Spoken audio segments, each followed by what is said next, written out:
Julie Clare de SAT AXLR. Bonjour Julie. Bonjour, bienvenue. Bonjour. Et donc nous avons également Gilles Lucato, donc qui vient également en visio, ou qui est sur le plateau. Qu'on devrait avoir en visio. On devrait l'avoir en visio. Ouais. En attendant de rejoindre Gilles, s'il est avec nous. Ah bah merci, on vous entend, on vous voit pas. Voilà, on a le son. Merci. Si vous avez le son, ok. C'est le principal. Bonjour. C'est le principal. Bonjour Gilles. Bonjour. On va commencer par vous, Julie. Expliquez-nous un peu ce qu'est et à quoi ça sert la SAT, comme on dit. Alors, la SAT AXLR, donc, c'est une société d'accélération du transfert de technologie. Donc, AXLR qui intervient sur la région Occitanie-Est. Et la principale mission de la SAT, c'est d'intervenir sur de la maturation de projets innovants issus des laboratoires de recherche. Donc, en fait, on va détecter des projets dans des laboratoires de recherche. On va les financer et les accompagner sur cette phase de maturation pour atteindre un niveau de maturité suffisant pour pouvoir transférer cette innovation vers le monde socio-économique. Vous êtes un peu l'intermédiaire entre l'université et l'entreprise. On peut, très schématiquement, vous faites un peu, Tout à fait. On fait le lien finalement entre toutes les inventions qui sont développées dans les laboratoires de recherche et qui peuvent rester des fois malheureusement sur étagère, et puis les besoins en R&D au niveau des entreprises. Tout secteur confondu quand on parle laboratoire de recherche. Tout à fait. On intervient vraiment dans toutes les disciplines. On va dire en santé, en chimie, en sciences de l'ingénieur, en sciences humaines et sociales. Voilà, c'est très très large. Ça concerne vraiment toutes les disciplines scientifiques qu'on peut trouver dans une université, par exemple.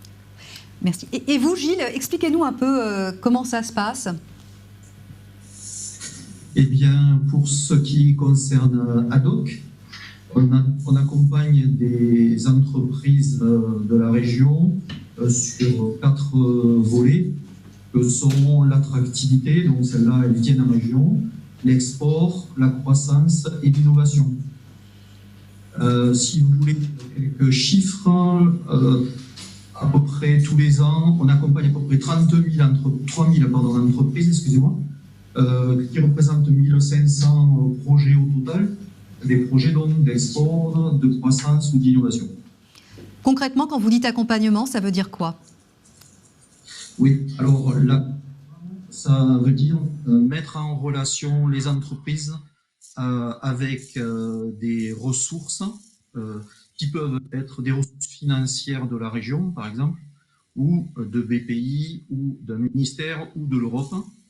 Mettre en relation des entreprises avec des compétences de haut niveau, ou mettre en relation des entreprises avec d'autres entreprises qui peuvent leur fournir des technologies ou des laboratoires de recherche aussi pour la fourniture de technologies.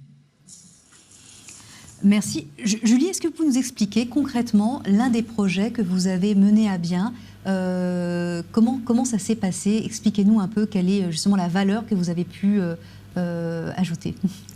Alors, pour donner un exemple très local, je vais citer un exemple de projet de maturation sur l'Université de Perpignan au sein du laboratoire CRIOB.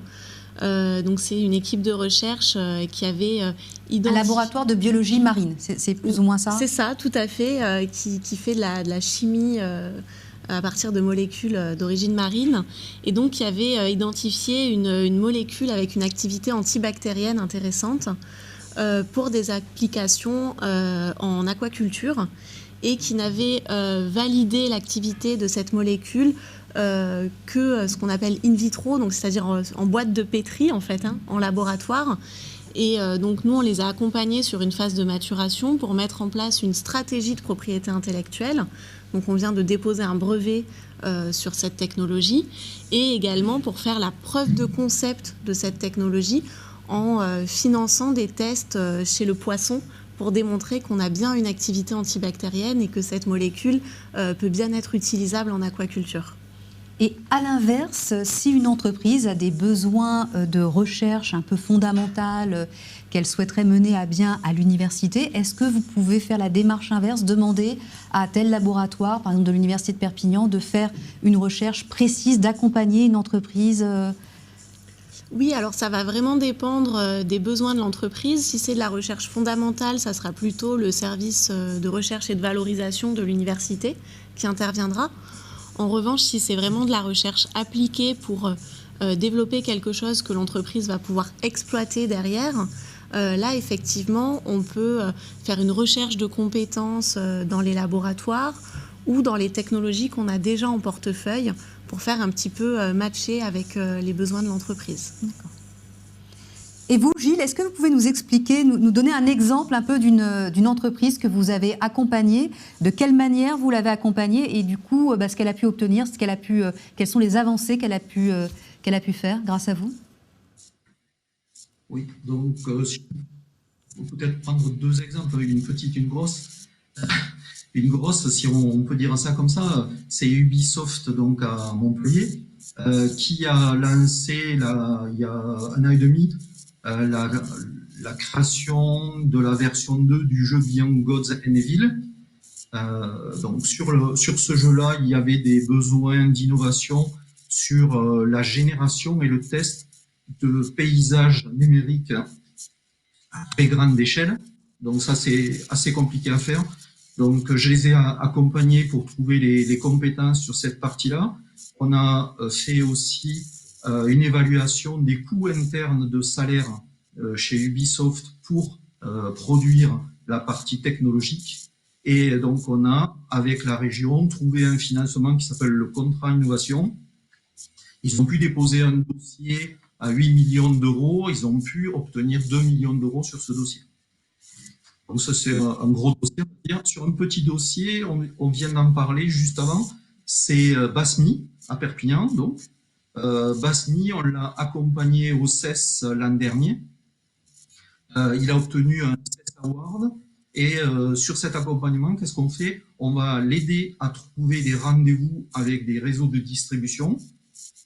Et pour ce qui me concerne, je les ai aidés à préparer les pitchs devant les investisseurs de la Silicon Valley, donc des investisseurs, des gros, qui sont en capacité à investir entre 500 000 $ et 50 millions de dollars.